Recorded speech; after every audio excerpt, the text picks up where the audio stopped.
1 tetor, objekti i kënaqësisë së plot.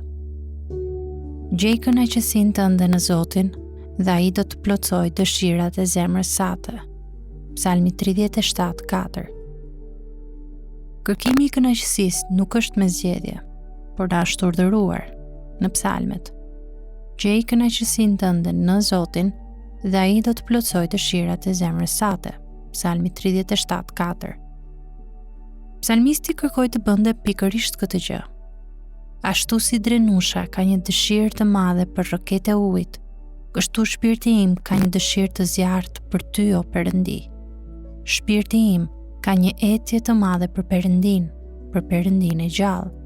Psalmi 42:1-2. Shpirti im është i etur për ty.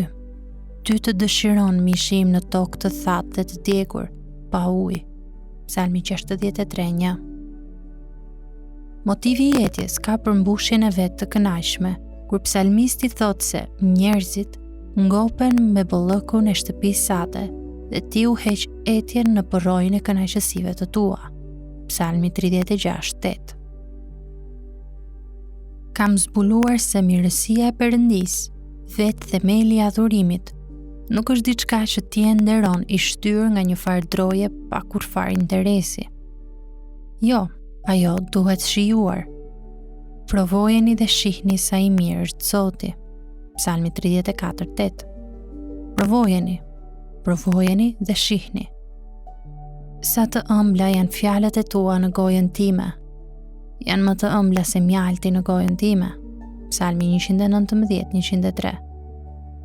Siç thotë edhe C.S. Lewis, Perëndia në psalmet është objekti i gjithë kënaqshëm. Populli i tij adhuron pa turp për gëzimin e pamas që gjejnë tek ai. Psalmi 43:4. Ai është burimi i kënaqësisë së plotë dhe të pafundme. Ka plot gëzim në praninë tënde, në të djathtën tënde ka kënaqësi në përjetësi. Psalmi 16:11.